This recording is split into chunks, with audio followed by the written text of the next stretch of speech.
Hello friends, welcome to Prayas Institute. Today is our day 45 of our very popular prelims PYQ practice series. इस series में हम लोग 2018 से लेकर 2022 तक के क्वेश्चंस या फिर PYQ देखने की कोशिश कर रहे हैं यूपीएससी प्रीलिम्स में जो पूछे जा चुके हैं. And currently we are discussing environment subject, and in this environment subject currently we are discussing this pollution and climate change वाला part. Previously हम लोगों ने कल और परसों के सेशन में हम लोगों ने पार्ट 1 और पार्ट 2 देखा था. Since the topic is that much important from the environment perspective और फ्रॉम द पीवाईक्यू पर्सपेक्टिव, इसीलिए यूपीएससी ने उसमें क्वेश्चंस भी बहुत ज़्यादा पूछे हैं and hence we have to make the 3-part video. Okay, so this will be our last part. Previous parts अगर आपने देखे नहीं होंगे तो just go through our YouTube channel and watch that. Okay, और ये आज एनवायरनमेंट सीरीज का आखिरी वीडियो होगा. फ्रॉम द नेक्स्ट डे या फिर from next video from Monday we will be starting with the economy subject which is most important from the prelims perspective, तो वो देखेंगे. So let's continue our discussion related to pollution and climate change. Let's see the 2020 वाला question. Why there is a concern about copper smelting plant? Okay, I hope up till now you know what is smelting process. Okay, it is not melting but it is smelting. तो copper smelting कोई भी metal हो या फिर कोई भी component हो, उसका जो स्मेल्टिंग होता है, उस स्मेल्टिंग की प्रोसेस में कुछ ना कुछ पोल्यूशन डेफिनेटली होता है और कुछ ना कुछ cause of concerns related to environment होते हैं. ओके, तो क्या कंसर्न्स है या फिर वो कंसर्न्स क्यों है, ये आपको पूछा है. Let's discuss one by one. According to our logical deduction या फिर जो ट्रिक्स हम लोग यूज़ कर रहे हैं अभी तक, अगर आपने वीडियोज़ देखे नहीं होंगे तो गो एंड वॉच दोज. लेकिन जो लोग कंटिन्यू देख रहे हैं उन्हें हम लोग उसमें डिस्कशन हम कैसे करते हैं कि we will choose the simplest statement और shortest statement first and will decide on that कि let's so this is shortest statement, so will read this first, then this we will read first and we will then will read second one. So they may release the sulphur dioxide as a pollutant. तो they may release कहा गया है, ठीक है. तो question जैसे हम लोगों ने पिछली बार भी डिस्कस किया, तो this statement is a generic statement. इसमें कोई भी एम्बिग्विटी होने की ज़रूरत नहीं है बिकॉज पॉसिबिलिटी के बारे में डिस्कशन हो रहा है. Okay, there is no extreme end या फिर कंपल्शन नहीं है. ओके, कन्फर्मेशन नहीं है, पॉसिबिलिटी में डिस्कशन है. और अगर पॉसिबिलिटी पे है तो ऐसे स्टेटमेंट यूजुअली पॉजिटिव एंड होते हैं या फिर सही होते हैं. तो then we can eliminate this first statement या फिर first answer. Okay, then let's read the second first one. Again यहाँ पे they may release the lethal quantities of carbon monoxide in environment. Okay, lethal quantities, यहाँ पे अगर आप generic यही logic फिर यहाँ पे लगा सकते हो, लेकिन यहाँ पे एक ट्विस्ट है कि जैसे कि they may release the carbon monoxide into environment, ऐसे अगर होता तो शायद ये जेनेरिक स्टेटमेंट होता, पॉसिबिलिटी क्रिएट करने वाला स्टेटमेंट होता and we could have taken this statement as a positive statement. बहुत से बच्चों ने इसे पॉजिटिव लिया है and they have selected D as their answer, but here D is not the answer. Why? Because यहाँ पे दिया है सी, तो इतने माइन्यूट, यानी if this is our first stage, okay, तो इससे हमें ये पता चलता है now UPSC knows this first stage and they are going into the second stage. So इसीलिए हमें भी अडॉप्ट करना होगा as this question is a latest question from 2022. तो हमें भी अडॉप्ट करने की ज़रूरत है and we need to also move to the next stage and that stage is, एक तो पॉसिबिलिटी जनरल दिया है लेकिन यहाँ पे एक्सट्रीम एंड का वर्ड भी दिया है. So there is a combination of both here कि जनरल स्टेटमेंट भी है और एक्सट्रीम एंड जाने वाला स्टेटमेंट भी है कि लीथल क्वांटिटी यानी बहुत ज़्यादा क्वांटिटी में रिलीज करेगा जो हार्मफुल हो सकता है. तो इसीलिए this goes to extreme and that's why it is a negative statement. Okay, और ये अगर निगेटिव हो रहा है so we directly get our answer. लेकिन बहुत सारे बच्चों ने इसका आंसर डी लिखा था उस वक्त जब ये क्वेश्चन आया था. तो but my suggestion would be कि आपने इसको क्विकली पढ़ते हुए, if you have written down D, जो हम लोगों का प्रीवियस लॉजिक है या फिर ट्रिक्स है हमारे पास, वो यूज़ करते हुए अगर आप आंसर डी भी लिख रहे हो तो माय सजेशन वुड बी कि डेफिनेटली ये क्वेश्चन आपका रॉन्ग हो जाएगा. But there is no problem in this, क्योंकि ये ऐसे एक दो ही होंगे जो रॉन्ग होंगे. ओके, या फिर ऐसे एक्सट्रीम. बस यहाँ पे अभी ये आइडेंटिफाई कीजिए कि UPSC is going into the second stage.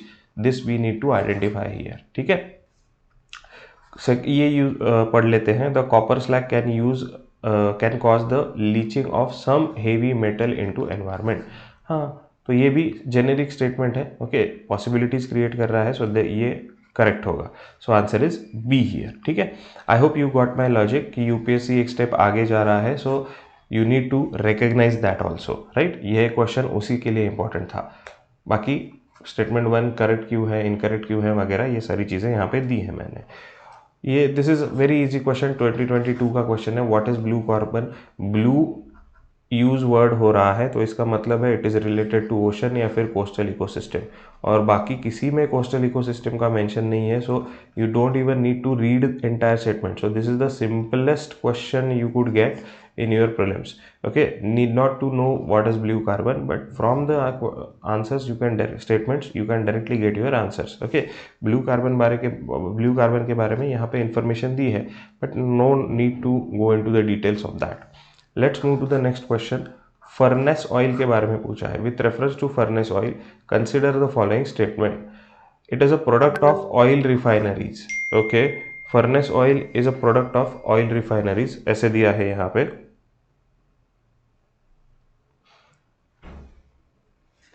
हाँ, तो in some industry use it to generate the power, okay. तो प्रोडक्ट ऑफ ऑयल रिफाइनरीज, कहीं कहीं वो पावर जनरेशन के लिए भी यूज होता है, ये भी दिया है, okay. It's use causes sulphur emission into environment. All three statements are generic environment, okay, generic statement, क्योंकि सल्फर एमिशन होता है। सल्फर एमिशन अगर ऑयल रिफाइनरी है या फिर पावर जनरेशन में यूज होता है तो डेफिनेटली सल्फर एमिशन तो आता ही है, राइट। और सल्फर प्लस नाइट्रोजन एमिशन भी होता है, ये हम लोगों ने स्टैटिक में हमारे पढ़ा है। तो इसीलिए ये तीनों statement going on the similar line, इसीलिए तीनों स्टेटमेंट हम लोग सही ले सकते हैं। जैसे पिछले क्वेश्चन में कुछ एम्बिग्विटी थी, यहाँ पे कुछ एम्बिग्विटी नहीं दिख रही है मुझे। हाँ, first statement is kind of a confirmed statement, शायद इसमें थोड़ी एम्बिग्विटी हो सकती है। It is a product of oil refineries, but furnace oil है तो सारा जो which ever kind of oil that is a product of oil refineries, okay. ऐसे तो नहीं होगा कि ऑयल रिफाइनरीज के अलावा भी कोई ऑयल का प्रोडक्शन है, तो इस पे डाउट कोई ले नहीं सकता है, and hence the answer is D here, all of the above are correct, okay. So I hope कहाँ ऑल एनकम्पासिंग लॉजिक लगाना है, कहाँ ज़्यादा फैक्चुअल में डिटेल जाना है, this you will get through your practice only. तो इसीलिए मैं कह रहा हूँ कि वो PYQ की बुक जो है हमारी, वो अगर आप रेफ़र करोगे तो उससे बहुत ज़्यादा प्रैक्टिस होगी, and you will get into the zone of PYQ। This is important. अगर अभी 20-25 डेज बचे हैं एग्ज़ाम के लिए, तो you need to go into that zone of PYQ, और उस जोन में जाने के लिए PYQ से अच्छा, PYQ बुक से अच्छा I don't think there will be another source, okay, ठीक है। चलो, बाकी फर्नेस ऑयल के बारे में या फिर तीनों स्टेटमेंट के बारे में यहाँ पे आपको डिस्कशन दिया है। Next question, magnetite particles, okay, this is quite interesting. Magnetite particles, तो these are kind of suspended particles, कह सकते हैं हम लोग, suspected to cause neuro degenerative problems, are generated as environmental pollutant from which of the following. यानी magnetite particles के sources के बारे में आपको यहाँ पे पूछा गया है।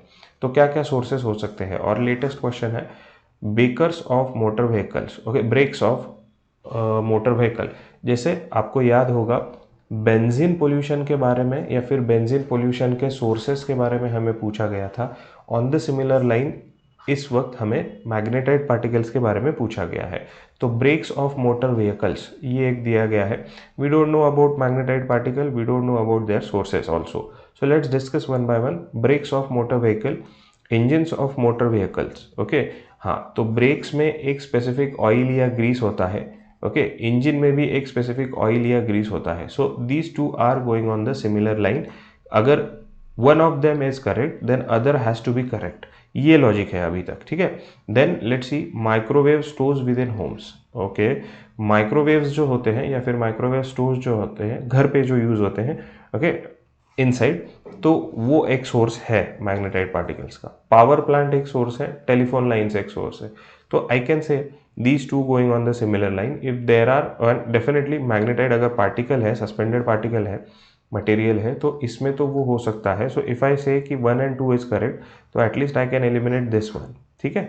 देन पावर प्लांट्स पे डेफिनेटली पावर प्लांट्स में जो एमिशन होता है तो फ्लाई ऐश एक सस्पेंडेड आर्टिकल की तरह होता है, और फ्लाई ऐश के अलावा अदर पार्टिकल्स भी होते हैं, और उसमें शायद हो सकता है मैग्नेटाइड पार्टिकल।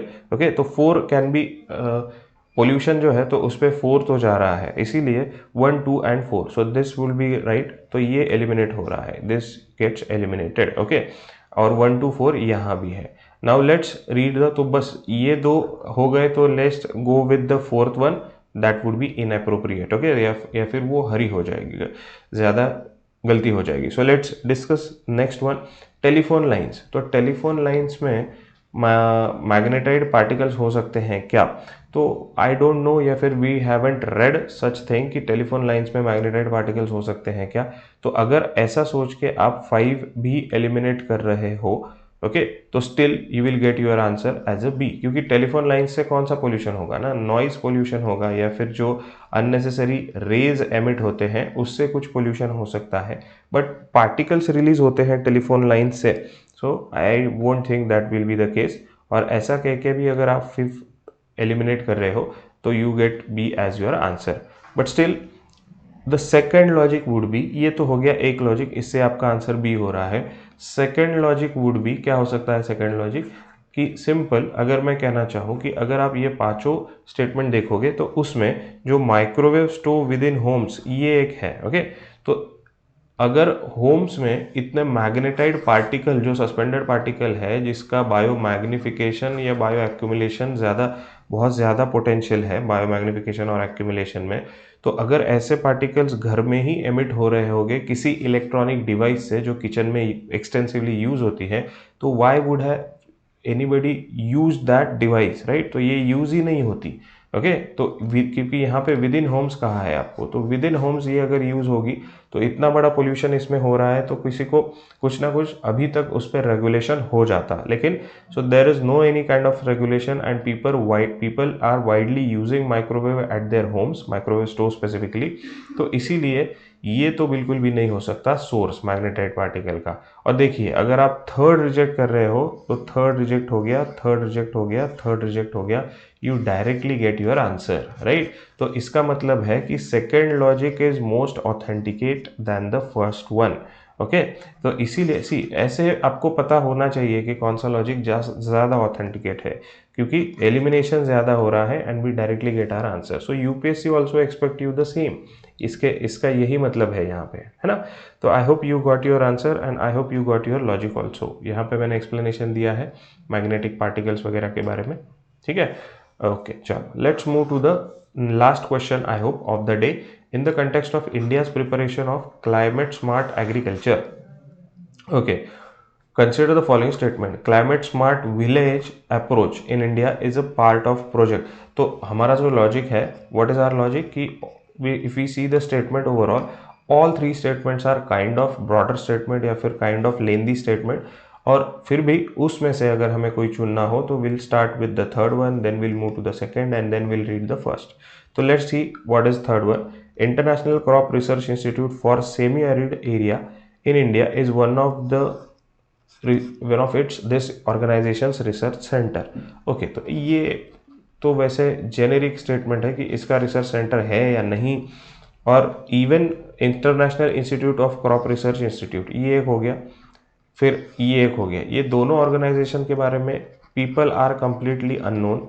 ओके, और ये स्टेटमेंट भी थोड़ा क्या कह सकते हैं ऑब्सक्योर ही लग रहा है, इसमें कोई एक्सट्रीम एंड में जाने वाली चीज़ें नहीं है जिसे हम कैंसिल आउट कर सकते हैं, या फिर कोई फैक्चुअल डेटा स्पेसिफिकली नहीं है जो हम कैंसिल आउट कर सकते हैं। ओके, तो it is one of the research centres, ऐसे अगर पता होगा तो दोनों में से किसी ना किसी के बारे में हमें पता होना चाहिए, अगर हमें ये फैक्ट्स रॉन्ग करनी है तो, या फिर ये फैक्ट्स हमें टैग करनी है कि this could have been wrong, इसीलिए कुछ ना कुछ पता होना चाहिए, but both are kind of unknown, हम लोगों ने स्टैटिक सोर्सेस में नहीं पढ़े हैं, तो let's get this into the positive end, ठीक है।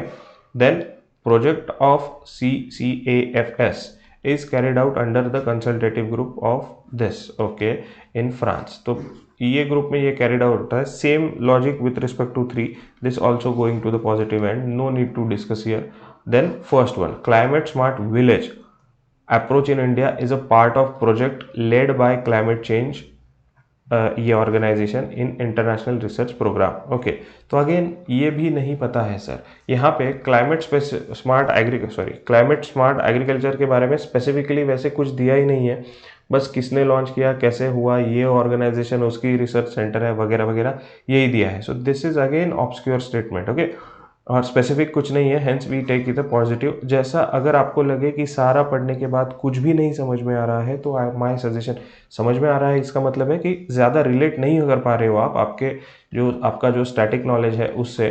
सो my suggestion would be go with all of the about, don't waste your time here. Okay, क्योंकि ये UPSC also don't want you to expect all this things कि ये कहाँ से पढ़े, क्या पढ़े। हाँ, कुछ कंसेप्ट अगर होती क्लाइमेट स्मार्ट एग्रीकल्चर से, सो शायद we could have accepted that, but sorry, there is no concept as such, so let's forget it. Okay, quickly mark it T and move forward. ठीक है, so this was the question and there is a explanation regarding this question, and this was the last question of the day for pollution and climate change, and this was the last question of the environment section. Okay, so here we stop our environment section discussion of PYQ from 2018 to 2022, and from the next video या फिर Monday से हम लोग economy section start करेंगे, which is most important section, and that will get to know कि economy के question logical है, logical analysis tricks के साथ कोई एलिमिनेशन हो सकता है या नहीं। Okay, so thank you so much, let's meet to the next video, bye bye, take care.